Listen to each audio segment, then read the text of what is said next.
Hello guys, Anders here with another BDO patch notes video. Lot to get through, but before we do that, I want to thank the supporters of this channel. You guys help me keep these videos going, so thank you so much for the support you've shown me. I won't do the typical pitch today because I want to give you guys a heads up that I'm now going to be adding a little bit extra to these patch notes and Global Labs videos that I've been making. At the end of my videos, I'll show you guys a highlight I've recorded of my week so you can see what I'm up to in game, since that is not something I really tend to share very much of. My original idea was to make a compilation of all the clips I've recorded, but I think this way you get to end the video with something a little bit more unique than your typical patch notes video. I'll also be happy to include someone else's BDO highlight alongside mine, so if you have a clip you want to share, link it to me in the comments, preferably a link from Streamable of course, and I'll choose one to display next week. The chosen clip user will get a little in-game goodie for having their clip chosen. Just make sure the clips are no longer than 20 seconds long. Now this week I'm going to be sharing a Berserker clip courtesy of one of my guildmates in Desync,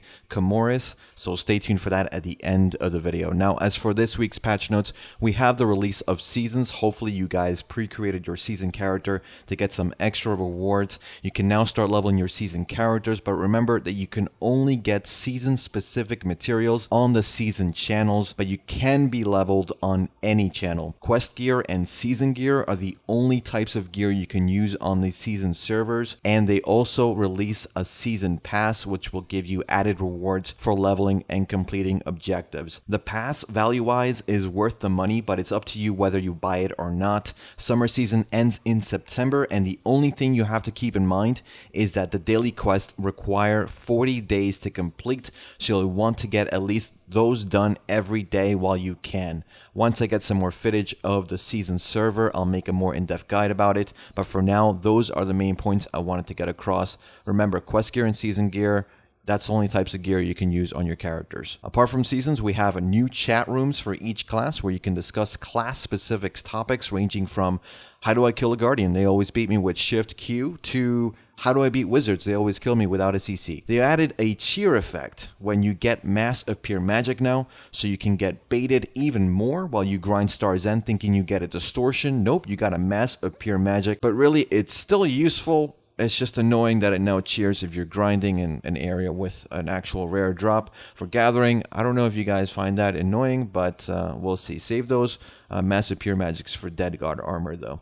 Schultz Guard got a revamp. So this was the area next to Thousands. Not many grinded there. I don't think anyone grinds here right now. So they've made it a 240 AP zone with single junk item drop, more high value drops, and an elite that can spawn from time to time. I'll have to check it out though. If I do a grind spot video for this, would you want me to grind there on the recommended 240 Kudum or on my main character or my main AP? I was thinking grinding on my main gear, which is 270 Kudum right now, and then doing an hour with just 240 Kudum to see the difference. Let me know in the comments what you think. They also added a guild wharf manager to Okilla Island, which is useful for resupplying your guild ships after con, if you need to, of course. Sometimes you don't. And they added also the Dream Courser Awakening percentage chances on display, so you know the exact chance for your Courser to awaken. And finally, the UI for Arena of Arsha was also updated. Looks pretty nice. Now, as for Korea, we did not get the balance changes from Global Labs. That's very interesting. It suggests we may see some changes tomorrow during the test server update. And if we don't see changes tomorrow, then we may see the balance changes coming to Korea next week, and then global regions the following week. So in 2 weeks, you might expect some major PvP balance changes on live if we don't see anything on test server tomorrow. Korea did receive the Crow Island expansion, or I guess questline is a more appropriate word for it. You can start the questline at level 56, and it's going to allow you to unlock the rest of the island, including the new Hell Arena. I guess that's a placeholder name right now. This is not a PvP feature, but instead they want to focus more on the boss fights of BDO, so you can think of this as maybe the next iteration of Altar of Blood, but solo. Not much more info to go on right now about the Hell Arena and Crow Island, but hopefully I'll have something more by next week if I can find some time to unlock the area on test server.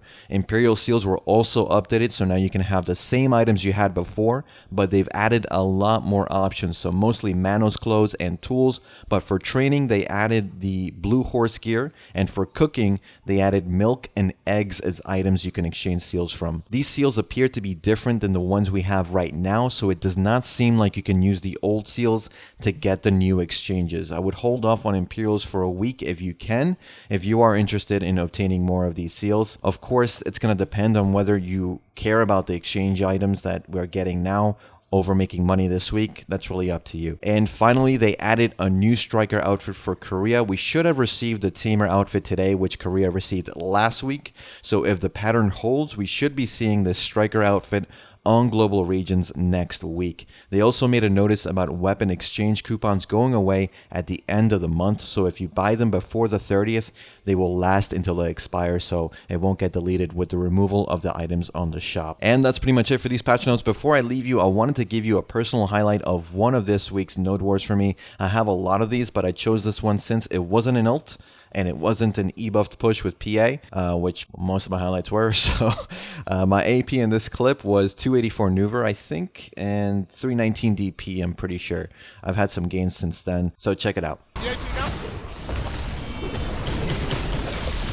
come on, guys, push in, Man, he's fucking dead.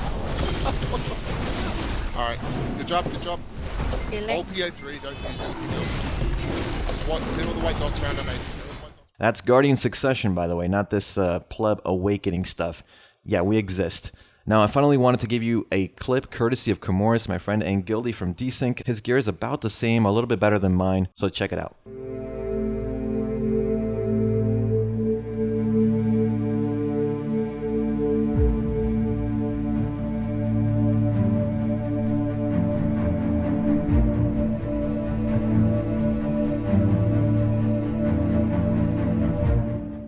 And that's Berserker. Disgusting. And that's it for me. Thanks again for watching, guys. Thanks for listening. I'll see you all in the next one. Take care.